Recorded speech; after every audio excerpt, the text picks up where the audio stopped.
Hello everyone, welcome back to my YouTube channel. आज इस video में हम लोग डिस्कस करने वाले हैं हदीस एंड इट्स सिग्निफिकेंस। ये हमारा इस्लामिक हिस्ट्री सीरीज़ जो चल रही है उसका नेक्स्ट पार्ट है। इससे पहले कुरान की जो वीडियो है वो अपलोड हो चुकी है चैनल पे, और प्रॉफिट लाइफ, पायस कैलिफ के ऊपर जो पूरी बायोग्राफी है वो सारी चीज़ें चैनल पे अपलोड हो गई हैं। और यहाँ पे आज हम इस सीरीज़ में जो नेक्स्ट टॉपिक करने वाले हैं वो है हदीस एंड सिग्निफिकेंस।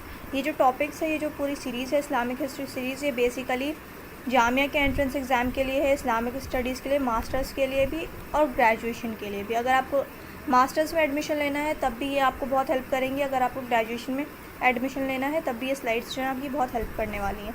सो चैनल को अब तक सब्सक्राइब नहीं किया है तो चैनल को सब्सक्राइब कर लें। वीडियो अच्छी लगे तो वीडियो को लाइक कर दें। अब वीडियो को स्टार्ट करते हैं। यहाँ पे जो हमारा टॉपिक है आज वो है हदीस एंड इट्स सिग्निफिकेंस। तो आज हम हदीस के बारे में पढ़ेंगे। जैसा कि मैंने आपको सिलेबस में भी डिस्कस किया था, आप लोगों को डिस्क्रिप्शन में लिंक मिल जाएगा, वहाँ से जाके आप लोग सिलेबस देख लेना। अच्छे से मैंने वहाँ डिस्कस कर दिया था कि कौन से टॉपिक इंपॉर्टेंट हैं, कौन से नहीं हैं, कौन से कंपलसरी क्वेश्चंस हैं, किस में ऑप्शंस आते हैं। ये सारी चीज़ें मैंने आपके साथ डिस्कस की थी बहुत अच्छे से।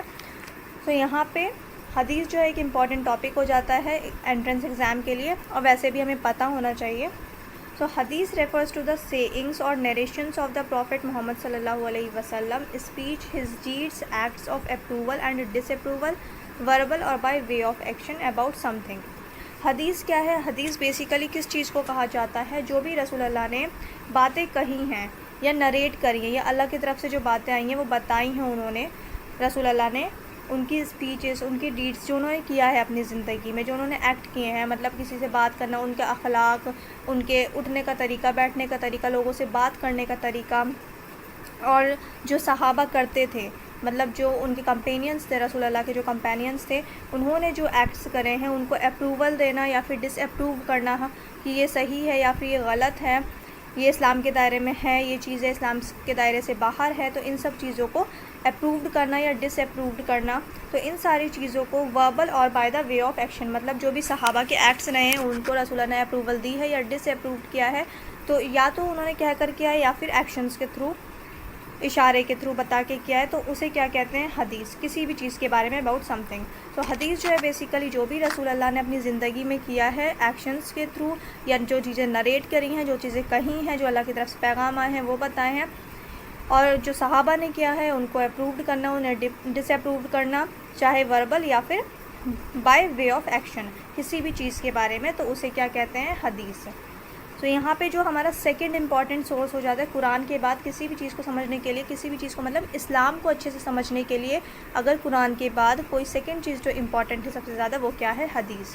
तो हदीस क्या है ये आप लोगों का आई होप समझ आ गया होगा कि जो भी रसूल अल्लाह की सेइंग्स है, जो भी उन्होंने कहा है, जो भी उन्होंने बताया है, जिस तरीके से रसूल अल्लाह ने अपनी ज़िंदगी जी है, जो भी एक्शंस किए हैं उन्होंने, या जो सहाबा ने जो एक्ट किया है, उन चीज़ों को अप्रूवल देना या डिसअप्रूव्ड करना, ये सारी चीज़ें क्या आ जाती हैं? हदीस के अंडर आ जाती हैं। सो यहाँ पे हदीस का जो बेसिकली जो मतलब है सीधा सीधा वो ये है कि सेइंग्स ऑफ प्रॉफिट मोहम्मद सल्लल्लाहु अलैहि वसल्लम, एक्शंस ऑफ प्रॉफिट मोहम्मद सल्लल्लाहु अलैहि वसल्लम, और जो भी चीज़ें उन्होंने अप्रूव्ड करी है या डिसअप्रूव्ड करी है किसी भी चीज़ के बारे में, वो क्या हो जाती है? हदीस। अब हदीस जो वर्ड है, द वर्ड हदीस प्राइमरीली मीन्स न्यू। अब इसका जो मतलब होता है, हदीस का बेसिकली जो मतलब होता है अरबिक में, वो क्या होता है? न्यू। न्यू मतलब नया। इसको यूज़ किया, अच्छा ये जो लाइन है, it is used as oppose to कदीम विच मीन्स ओल्ड। तो ये आप लोग स्किप कर सकते हैं, ये लाइन ये मैंने ऐड कर दी थी कि न्यू वर्ड जो है ये किसके अपोजिट यूज़ किया जाता है? ओल्ड के अपोजिट। ओल्ड को क्या कहते हैं उर्दू में? कदीम। सो यहाँ पे जो ये वर्ड है कदीम के अपोजिट यूज़ किया जाता है हदीस को। From this followed the use of the term for a piece of news, a tale, a story or a report, be it historical or legendary, true or false, relating to the present or to the past. तो यहाँ पे जो basically हदीस word है ये किस चीज़ के लिए यूज़ किया जाता था? कि किसी भी न्यूज़ के लिए, किसी भी स्टोरी को बताने के लिए, कोई भी स्टोरी, कोई भी जो एक फ़िक्शन स्टोरी हो जाती है या फिर नॉन फिक्शन स्टोरीज जो हो जाती हैं, कोई भी स्टोरी बताने के लिए, कोई भी जैसे use of the term for a piece of news, कोई भी न्यूज़ बताने के लिए, कोई भी स्टोरी बताने के लिए, कोई भी पोएम बताने के लिए, कोई भी पोइट बताने के लिए, चाहे वो सही हो या गलत हो, हिस्टोरिकल हो या लीजेंडरी हो, या फिर वो रिलेट करता हो पास्ट से या फिर प्रेजेंट से, तो जो अरब में यूज़ किया जाता था हदीस वर्ड, वो किस उसमें यूज़ किया जाता था? एक तो इसका मतलब होता है न्यू, और जो ये यूज़ किया जाता था ये किस लिए यूज़ किया जाता था? कोई भी न्यूज़, कोई भी स्टोरी, कोई भी पोइट्री, इन सब चीज़ों के लिए यूज़ किया जाता था क्या, हदीस वर्ड। सो यहाँ पे जो है इसका यहाँ पे थोड़ा सा हिस्टोरिकल बैकग्राउंड था ये कि हदीस को किस इसमें यूज़ किया जाता था। पर अब जो हदीस का जो एक एग्जैक्ट मतलब माना जाता है वो यही माना जाता है कि प्रॉफिट की सेइंग्स जो हैं, उनके एक्शंस जो हैं, जो उन्होंने अपनी ज़िंदगी में किया, जो उन्होंने बताया, वो सारी चीज़ें क्या हैं, हदीस हैं, सुन्नत है। सो अब नेक्स्ट क्या है यहाँ पे, अच्छा यहाँ पे आप लोगों को कुछ भी स्किप नहीं करना है, जो स्किप करना था वो मैंने आपको बता दिया। वैसे ऐड कर देना, एक ही लाइन है, पर स्किप कर सकते हैं ये लाइन, जैसे कि मैंने आपको पहले ही बता दिया था। और ये आपके पास पूरा आंसर लिखा हुआ है, ये मैंने पूरा आंसर फ्रेम कर रखा है, आपको एज इट इज़ याद करना हो, जाके एग्ज़ाम में लिखना है, कुछ भी चेंजेस मत करना। हाँ, अगर कुछ इंपॉर्टेंट आपको पता है इसके अलावा तो आप लोग वो चीज़ें ऐड कर सकते हैं। मैं ये नहीं कह रही कि आप लोग यहीं से पढ़ कर जाइए, कोई और अगर आपको इससे अच्छी स्लाइड्स मिल रहे हैं, इससे अच्छे नोट्स मिल रहे हैं, तो आप वहाँ से भी बहुत अच्छे से तैयारी करके जा सकते हैं। बस यहाँ पे मेरी कोशिश है कि आप लोगों को ये सारे टॉपिक्स अच्छे से समझ आया जाए, ताकि अगर आपको एज इट इज़ वर्ड्स याद ना हो तब भी आप अपनी लैंग्वेज में लिख कर आ सकें।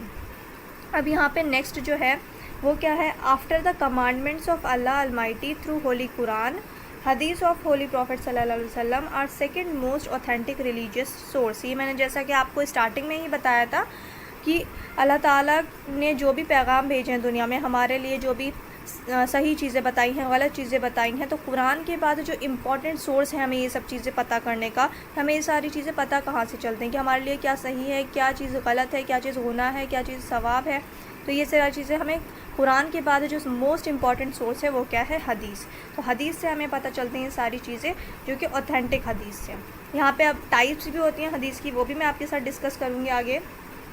नेक्स्ट क्या है यहाँ पे, there are many ayats in the Holy Quran which guides in the way a Muslim in all matters of life. The verses of Holy Quran imply the punctuality of zakat, namaz, hajj and other prayers. But these are only the keywords and terms when we are thinking to do them practically. We need to be very vigilant about the proper and systematic procedure of these acts of worship. अब ये जो है ये बहुत important चीज़ है यहाँ पे। इसमें क्या बताया गया है कि कुरान में काफ़ी सारी आयतें हैं हर चीज़ से रिलेटेड, चाहे वो विमेंस राइट से रिलेटेड हो, चाहे वो ज़कात से रिलेटेड हो, नमाज से रिलेटेड हो, हज से रिलेटेड हो। तो यहाँ पे कुरान शरीफ में बहुत सारी चीज़ें मेंशन हैं कि हमें किस तरीके से अपनी लाइफ गुजारनी। पर अगर हमारे पास हदीस नहीं होगी, सिर्फ अगर हम कुरान पढ़ लें और हम ये सोचें, ये समझने की कोशिश करें कि अपनी लाइफ को किस तरीके से जीना है सिर्फ कुरान पढ़कर, तो ये पॉसिबल नहीं है। क्योंकि कुरान में जो टर्म्स यूज़ की गई हैं, हदीस में उन टर्म्स का क्या किया गया है, खुलासा किया गया है, उसे और अच्छे से एक्सप्लेन करके बताया गया है हदीस में कि वो चीज़ आपको करनी है तो किस तरीके से करनी है। जैसे कुरान में कहा गया कि आपको नमाज़ पढ़नी है, पर नमाज़ आपको किस तरीके से पढ़नी है, क्या पढ़ना है, ये सब चीज़ें आपको कहाँ मिलेंगी, ये हदीस में मेंशन है। तो नमाज़ पढ़नी है ये कुरान में मेंशन किया गया है, फ़र्ज़ है आपके ऊपर ये मेंशन किया गया है। अब आपको नमाज कितने वक्त पढ़नी है, कब पढ़नी है, किस तरीके से पढ़नी है, कौन कौन सी दुआएं पढ़नी है, ये सारी चीज़ें आपको कहाँ मिलेंगी, हदीस में। तो हदीस क्या करती है, कुरान का एक तरीके से जो कुरान में कीवर्ड्स यूज़ किए गए हैं, जैसे कि ज़कात हो गया, नमाज हो गया, हज हो गया, तो ये कीवर्ड्स यूज़ किए गए हैं कुरान में। कुरान में बोला गया है कि हज जो है वो आपके ऊपर ऑब्लिगेटरी है, अगर आप कुछ कंडीशंस बताई गई हैं कि अगर आपने ये सारी चीज़ें, ये सारे फ़राइज़ अदा कर लिए, उसके बाद हज आपके ऊपर फ़र्ज़ है। तो ये सारी चीज़ें हमें कहाँ से पता चलती हैं, हज के बारे में पूरा कि हज किस तरीके से करना है और कौन कौन से फ़र्ज़ हैं जिन्हें पूरा करने के बाद हज फ़र्ज़ होता है, हज कब फ़र्ज़ है, किस मुसलमान पर फ़र्ज़ है। तो ये सारी चीज़ें कहाँ मिलती हैं, ये सारी चीज़ें हमें हदीस में मिलती हैं। जैसे कि ज़कात है, अब यहाँ पे तो ज़कात टर्म है, ज़कात देना है, ज़कात कितना देना है, किसे देना है, कौन एलिजिबल है ज़कात देने के लिए और ज़कात लेने के लिए।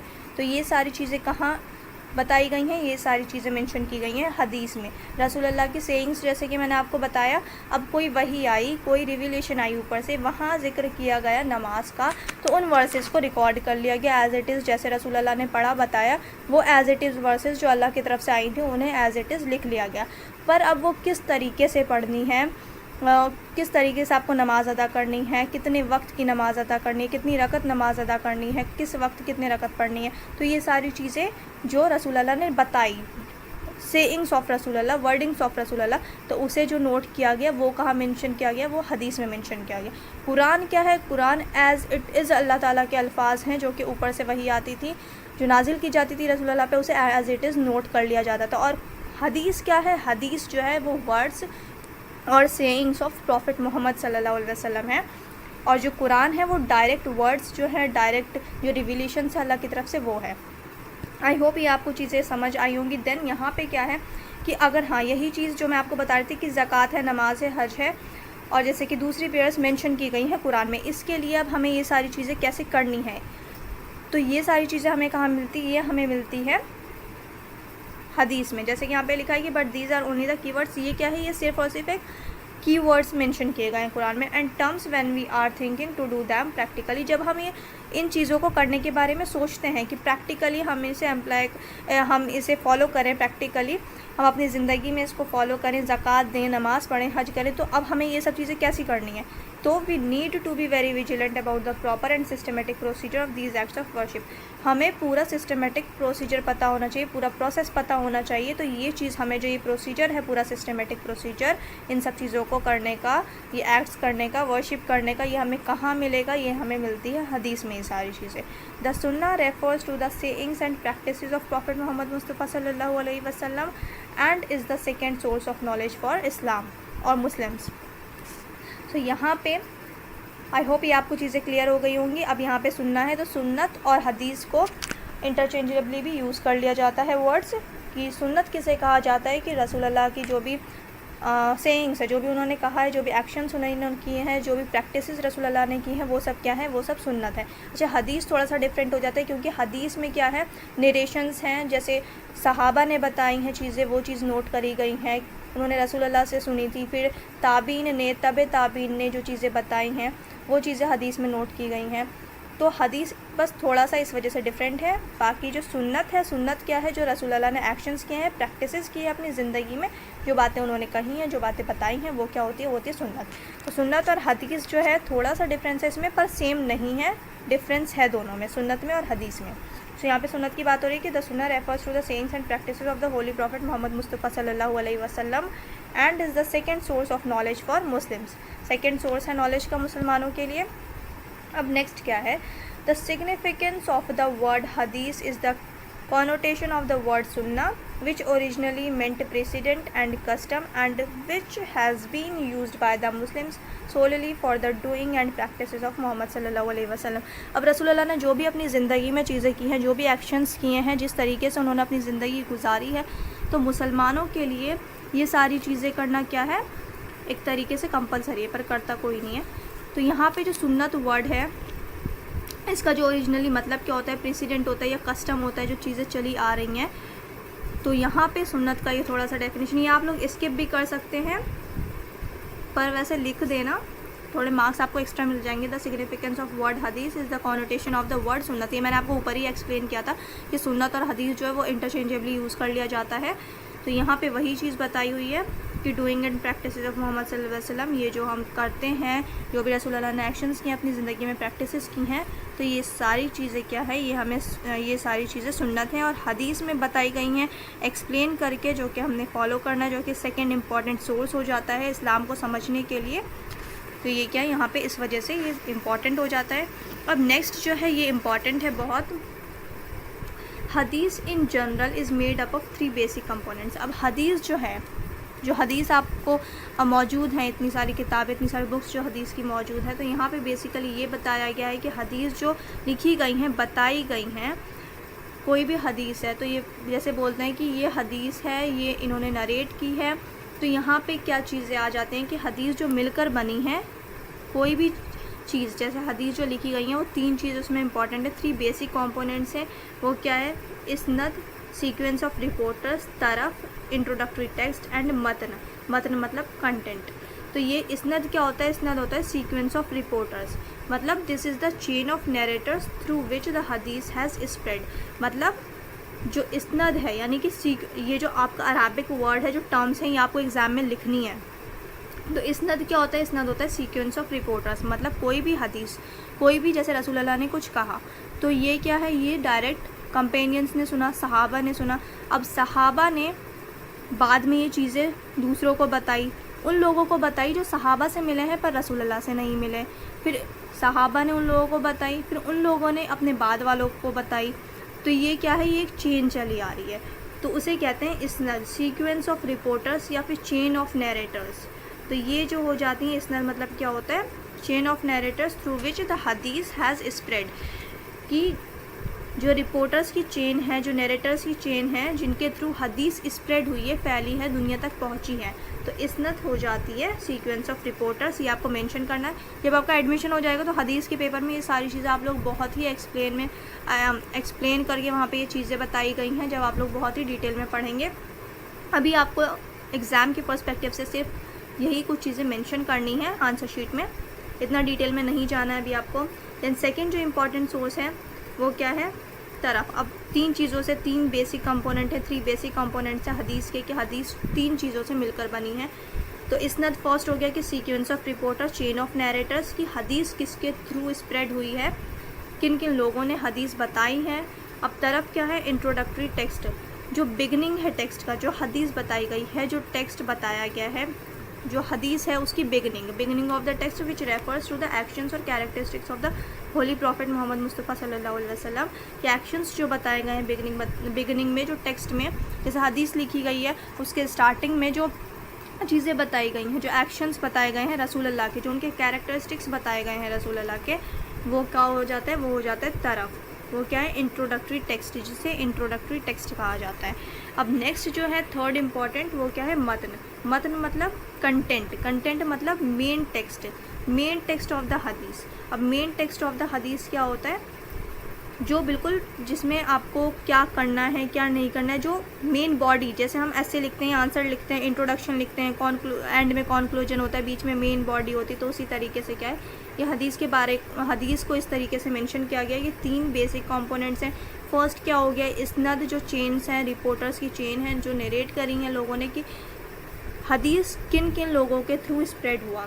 देन सेकंड क्या इंपॉर्टेंट चीज़ हो जाती, इंट्रोडक्टरी टेक्स्ट, मतलब हदीस जो स्टार्ट हुई है उसमें रसूल अल्लाह के बारे में, उनके कैरेक्टरिस्टिक्स के बारे में, उनके एक्शंस के बारे में, उनके सेइंग्स के बारे में क्या बताया गया है। अब उसके बाद जो थर्ड मेन इंपॉर्टेंट चीज़ हो जाती है वो होती है मतन, मतलब कंटेंट मतलब मेन बॉडी जो है, मेन टेक्स्ट जो है हदीस का, और the actual speech of the prophet Mohammad Mustafa सल्लल्लाहु अलैहि वसल्लम, या फिर जो एक्चुअल स्पीच है, जो एक्चुअल बातें हैं, जो बिल्कुल एग्जैक्ट रसूल अल्लाह ने क्या बोला था, ये सारी चीज़ें जो मेन इंपॉर्टेंट क्या है बॉडी में, मेन इंपॉर्टेंट कंटेंट में आ जाती हैं। तो इन तीनों चीज़ों से मिल करके क्या बनता है, हदीस।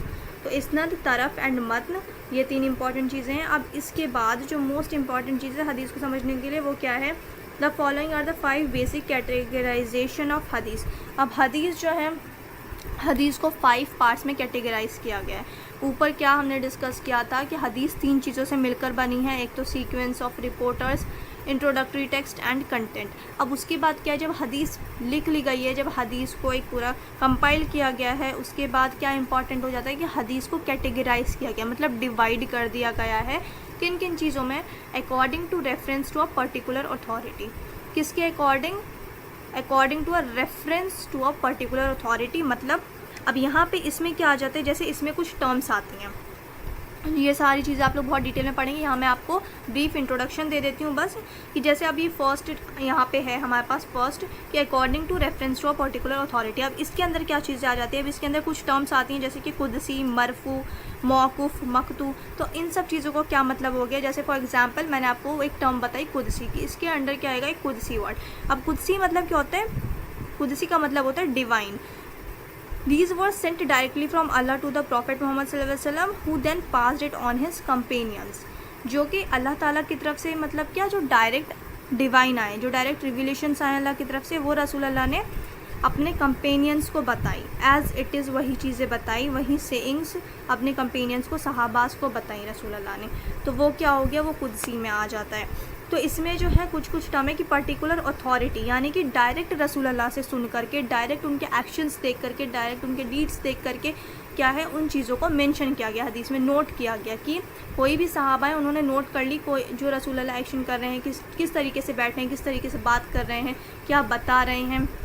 तो ये जो डायरेक्ट सहाबा ने, मतलब जो एक ऑथेंटिक वो हो जाती है कि सहाबा हैं, सहाबा बिल्कुल रसूल अल्लाह के साथ रहा करते थे, उनके साथ रहा करते थे, जंग में जाया करते थे, मस्जिद में साथ जाया करते थे नमाज के लिए। तो वो क्या है कि वो बिल्कुल एक क्या हो गया, एक ऑथेंटिक सोर्स हो गया हमारे पास। तो कुदसी क्या है, इसमें जो टर्म्स होती हैं, कुदसी मतलब जैसे मैंने एग्जांपल दिया कि डिवाइन, जो भी अल्लाह की तरफ से जो भी वही आई, तो वो एज़ इट इज़ रसूलुल्लाह ने जो बताई, एक्सप्लेन किया फिर उस चीज़ को। जैसे मैंने आपको ऊपर एग्जांपल दिया था कि कोई वही आई है, उसको उसमें बोला गया है कि ज़कात देना है, तो ज़कात देना है, वो एज़ इट इज़ वर्सेस जो आई थी वो नोट कर लिया गया। अब उसे किस तरीके से देना है, तो ये जो एक्सप्लेन करते थे रसूलुल्लाह, तो जो सहाबा होते थे वो क्या कर लिया, उन्होंने नोट कर लिया एज़ इट इज़। तो वो क्या एक ऑथेंटिक सोर्स हो गया कि उन सहाबा ने डायरेक्ट ये रसूलुल्लाह के मुँह से ये बात सुनी है। तो यहाँ पे ये चीज़ आ जाती है कि reference to particular authority. I hope ये आपको क्लियर हुआ होगा। ये सारी चीज़ आपको टेंशन लेने की ज़रूरत नहीं है, बस ये आपको ऐसे ही मेंशन करना है, और आपको ये जब आपका एडमिशन हो जाएगा तो आप बहुत डिटेल में पढ़ेंगे। यहाँ पे आपके लिए ये बिल्कुल इम्पॉर्टेंट नहीं है इतना डिटेल में जाना। अब नेक्स्ट क्या है, सेकंड है according to the links of isnad. Links of isnad मतलब, इसनद मैंने आपको बताया था, इसनद मतलब क्या होता है, सीक्वेंस ऑफ रिपोर्टर्स या फिर चेन ऑफ नरेटर्स या फिर चेन ऑफ रिपोर्टर्स। अब इसमें क्या आ जाता है कि लिंक, ये जो इसनद है यानी कि जो रिपोर्टर्स हैं, जो चेन चली आ रही है, ये ऑथेंटिक है या नहीं है। तो according to the links of the isnad, तो इसके अकॉर्डिंग क्या होता है कि हदीस को क्लासीफाई किया जाता है। अगर ऑथेंटिक सोर्स हैं यानी कि डायरेक्ट सहाबा से सुनकर रिकॉर्ड की गई हैं, तो सही हदीस में आ जाएगा वो कि बिल्कुल ऑथेंटिक है, ठीक है। अब हदीस जैसे कि होती है दाइफ़ हदीस, दाइफ़ हदीस होती है, या फिर ज़ईफ़ हदीस जिसे बोला जाता है, कि वो ऑथेंटिक नहीं होती है। ऑथेंटिक नहीं होती है मतलब जैसे कि किसी ने डायरेक्ट सहाबा से नहीं सुना है, सहाबा के बाद जो जनरेशन थी जिन्हें ताबीन कहा जाता है, ताबीन से सुना है, उनके बाद वाली जो तबे ताबीन। अब वो भी क्या है, वो एक तरीके से ऑथेंटिक सोर्स होते हैं कि वो इतने मतलब इतने अल्लाह वाले लोग थे, तो वो झूठ नहीं बोल सकते। पर जो हदीस का जो रिकॉर्ड करने का ये है, ये बहुत ही स्ट्रिक्ट एक क्या था, प्रोसेस था। अगर किसी ने, कोई ताबीन है जिन्होंने हदीस बताई है कि मैंने सहाबा से डायरेक्ट सुनी है, उन्होंने मुझे बताया कि रसूलुल्लाह से उन्होंने डायरेक्ट सुनी है, पर उनको अगर किसी ने देख लिया कि वो खड़े होकर पानी पी रहे हैं, तो उनकी हदीस को क्या माना जाएगा, ज़ाइफ़ हदीस, कि उन्होंने रसूलुल्लाह की जो सुन्नत थी उसको फॉलो नहीं किया ज़िंदगी में, चाहे उन्होंने एक बार ही ये काम क्यों ना किया हो।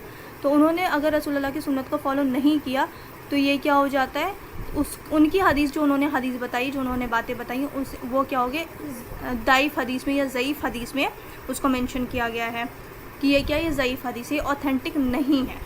तो इस तरीके से बहुत जो प्रोसेस होता है हदीस के कंपाइलेशन के, जो हदीस लिखी गई हैं, रिकॉर्ड्स की गई हैं, बहुत ज़्यादा स्ट्रिक्टली प्रोसेस था।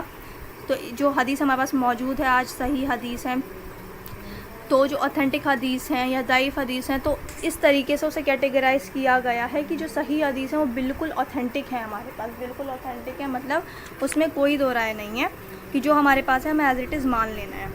अब तो यहाँ पे क्या, ये सारी चीज़ आप लोग बहुत डिटेल में पढ़ेंगे। यहाँ पे जो है ये लिंक्स हैं, links of isnad, according to the links of isnad, sequence of reporters, तो ये इंपॉर्टेंट हो जाता है। इसके अंदर भी काफ़ी सारे टर्म्स आते हैं, ये सारी चीज़ें आप लोग पढ़ेंगे बहुत डिटेल में, तो यहाँ पे मैं इसमें नहीं जा रही हूँ अभी, बहुत ज़्यादा ये लेंथी हो जाएगा। अब जैसे यहाँ पे थर्ड इंपॉर्टेंट है according to the number of reporters, कि नंबर ऑफ़ रिपोर्टर्स मतलब क्या, कि कोई भी हदीस बताई सहाबा ने, उन्हें उस हदीस को किसी एक सहाबा ने नहीं बताई है, उस हदीस को काफ़ी सारे सहाबियों ने बताई है, काफ़ी सारे कंपेनियंस ने बताई है, तो वो क्या हो जाता है, वो बिल्कुल ऑथेंटिक हो जाता है। किसी एक ने नहीं बताई, ये बहुत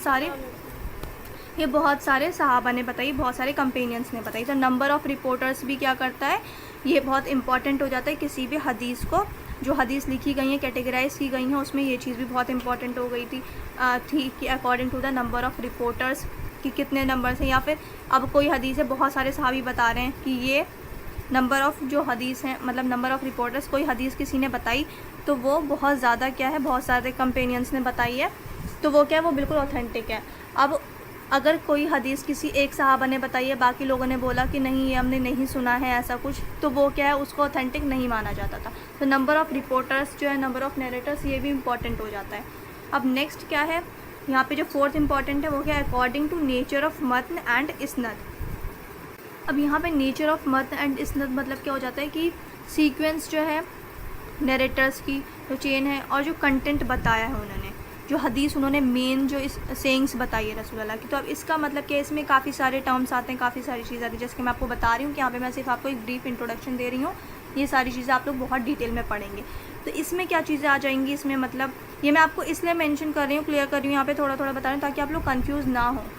तो अकॉर्डिंग टू नेचर ऑफ मतन एंड इसनद, अब इसमें क्या चीज़ आ जाएंगी कि मतलब कोई हदीस बताइए, वो हदीस क्या है, बिल्कुल ऑथेंटिक हदीस है, बिल्कुल ऑथेंटिक हदीस है। काफ़ी सारे सहाबा से, काफ़ी सारे ताबीन या तबे ताबीन उस चीज़ को क्या कर रहे हैं, रिकॉर्ड कर रहे हैं और उसे बिल्कुल ऑथेंटिक मान रहे हैं। जो सोर्स है वो बहुत ज़्यादा ऑथेंटिक है, मतलब काफ़ी सारे सहाबा ने उस चीज़ को क्या किया है कि माना है कि हाँ ये हमने डायरेक्ट रसूल अल्लाह से सुनी है ये चीज़ें, या उन्हें करते हुए देखा है ये एक्शन।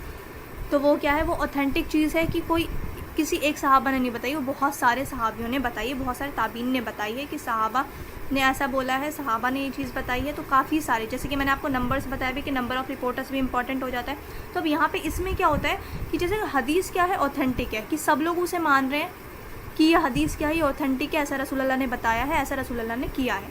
बट अब इसमें एक चीज़ क्या आ जाती है कि बहुत सारे कंपेनियंस बता रहे हैं या सहाबा बता रहे हैं या फिर क्या बता रहे हैं, तबे ताबीन या ताबीन बता रहे हैं, पर उनमें से क्या हो जाता है, जो नैरेटर है वो वीकर है, वीक नैरेटर है। यानी कि जैसे मैंने आपको बताया कि कभी गलती से भी एक सुन्नत फॉलो नहीं करी रसूल अल्लाह की, तो वो क्या हो जाता है, उसे ज़ईफ़ हदीस में डाल देते हैं कि ये ऑथेंटिक नहीं है। तो इसमें ये चीज़ आ जाती हैं। ये सारी चीज़ें आई होप ये आपको थोड़ा सा क्लियर हो रहा हो, क्योंकि ये कॉम्प्लिकेटेड चीज़ें हैं बहुत, ये मैं आपको इतने अच्छे से इतने डिटेल में यहाँ भी नहीं बता पाऊँगी। मैं एंट्रेंस के हिसाब से पढ़ा रही हूँ।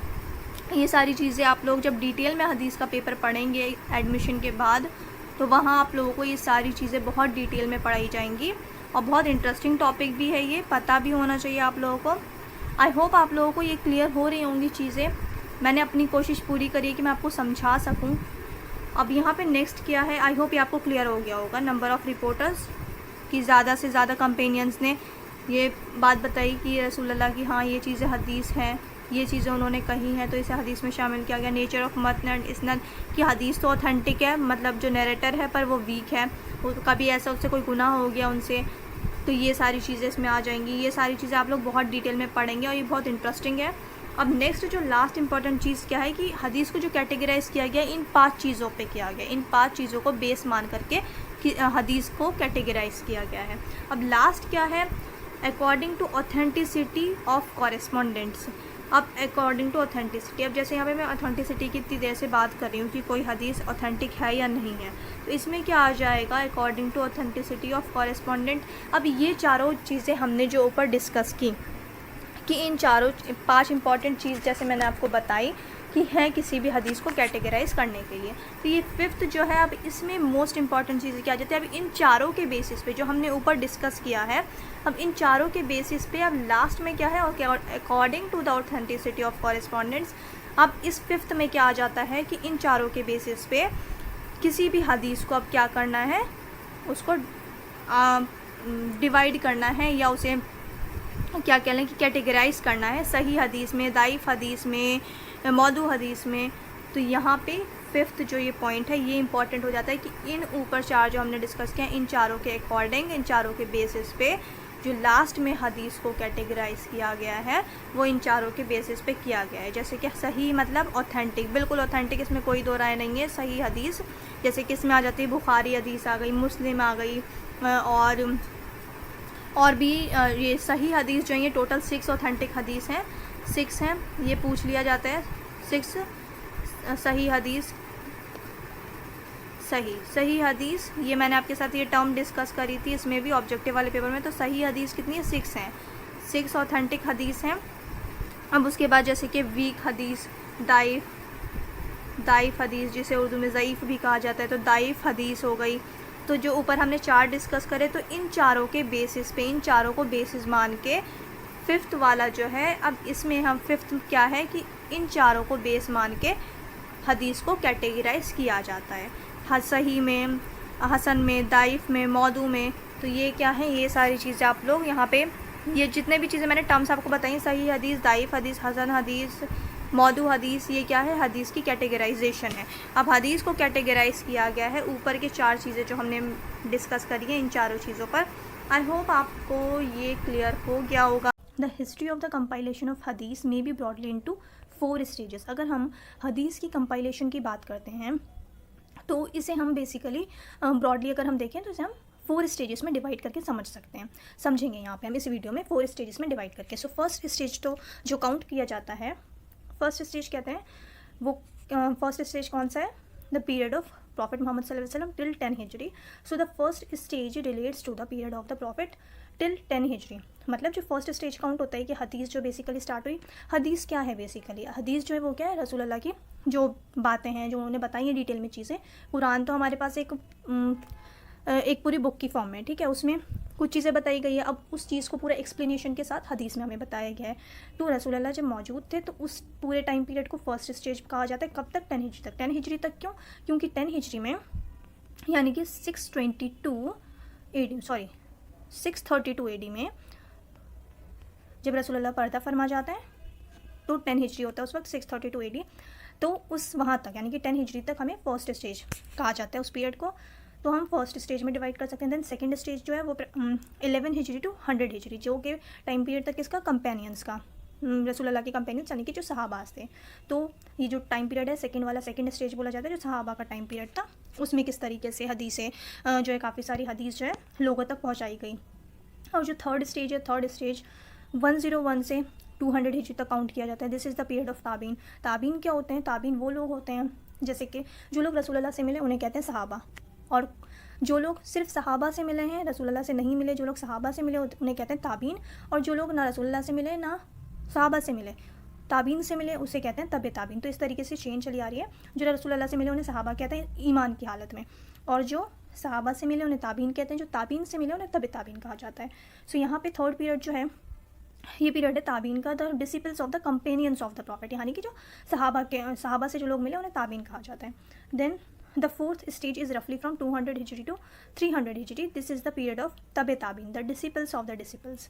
सो ये जो कि मैंने आपको अभी एक्सप्लेन किया कि फर्स्ट स्टेज होता है वो रसूल अल्लाह का टाइम पीरियड, सेकंड स्टेज सहाबा का, थर्ड स्टेज जो होता है वो ताबीन का, और फोर्थ स्टेज तबे ताबीन का। तो बेसिकली जो पूरा आज हमें हदीस बुक की फॉर्म में मिलता है, वो जो मेन काम हुए हैं हदीस से रिलेटेड, वो सबसे ज़्यादा किस टाइम पीरियड पे हुआ है? फोर्थ स्टेज में हुआ है। और थर्ड स्टेज में स्टार्टिंग हुई थी, बेसिकली धीरे धीरे कंपाइल करने लगे थे। देन आते आते फोर्थ स्टेज तक पूरी एक बुक के फॉर्म में हमें हदीस मिलने लगी। देन नेक्स्ट जो है, अगर हम बात करें, डिटेल में हम बात करते हैं, यहाँ पे तो हमने 4 स्टेजेस देखे कौन कौन से स्टेजेस हैं। देन अब इन स्टेजेस को अगर हम थोड़ा अब एग्जाम में लिखना है तो हम उस हिसाब से थोड़ा एक्सप्लेन करके लिखेंगे। So compilation during the period of the prophet. So during the life of the Prophet, there was no regular compilation of the traditions, for they were not generally recorded in writing. However, they were orally transmitted with great accuracy of detail. So यहाँ पे क्या है, अगर हम रसूल अल्लाह का दौर देखते हैं तो उस टाइम पे कुरान की जो वर्सेस हैं वो नोट किया जाता था। उसको बाद में क्या हुआ, हज़रत उस्मान के टाइम पे पूरा एक बुक का फॉर्म दिया गया। हज़रत अबू बकर के टाइम से स्टार्ट हुई थी ये चीज़ें, और हज़रत उस्मान ने बहुत सारी कॉपीज़ बनवाई कुरान की। तो कुरान इस तरीके से हमें बुक के फॉर्म में मिला। देन अगर हम यहाँ पे बात करते हैं हदीस की, तो हदीस जो है, हदीस की कंपाइलेशन रसूल अल्लाह के टाइम पे नहीं हुई थी, ठीक है। तो यहाँ पे यही बताया गया कि there was no regular compilation of the traditions. तो जब रसूल अल्लाह थे उस वक्त कोई कंपाइलेशन नहीं हुई थी हदीस की। उस टाइम पे ओरली बताया जाता था, ओरली ट्रांसमिटेड किया जाता था लोगों को बहुत ही डिटेल के साथ, ठीक है। तो यहाँ पे यही बताया गया है।